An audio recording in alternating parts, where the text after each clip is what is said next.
So this is absolutely one of the worst pieces of garbage condensers on a Toyota. There's only one condenser I've ever seen worse than this for finish. So the original condenser that came with this car had 22 fins per inch. Now if you look at where I'm touching, you see two little black marks at the bottom. That's the bottom of the fin there and the bottom of the fin there. And then if you look up, you see I have 1, 2, 3, 4, 5, 6, 7 black little dots above. And if you look below that, there's 2 fins for every black dot. That's only 14 fins in 1 inch. The original had 21 fins per inch. This condenser, when you touch it, is burning hot. This will probably be one of the customers who we see needs a compressor in about a year or two if he goes to a hot climate. Luckily he's in San Francisco. It's only 77 degrees outside right now. I don't even think it's that because it's been falling. Let's see, compressor discharge temperature 153 degrees right now, and that's at a mild day. So there's a lot of load on this engine that doesn't need to be. That means it has to feed more gas to keep the idle up, to keep it steady because of this excessive high pressure.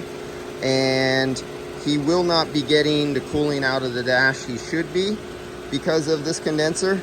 So all around, it's struggling to keep up, it has the fan on high. The fan at this temperature in San Francisco should not be on high speed right now because it climbed all the way up to 220 or something like that, 240. That kicked the fan from medium speed to high speed, and now it's staying up on high speed.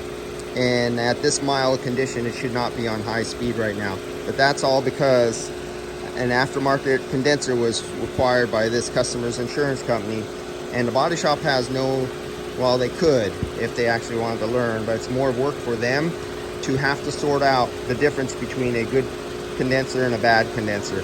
All they know and the insurance company cares about, did it blow cold?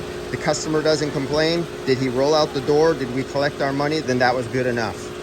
Who's ever gonna think that that compressor going out in a year or two is caused by that new aftermarket condenser? Whoever's gonna think if it rolls into another shop, a young inexperienced guy, where the customer is complaining it's not as cold when he goes to hot climates, and they start throwing parts at it, trying to guess what is causing it, never thinking it's the condenser, because instead of 21 fins per inch, it's 14 fins per inch. And that's what you get when you get cheap aftermarket. All right, guys, I'll see ya.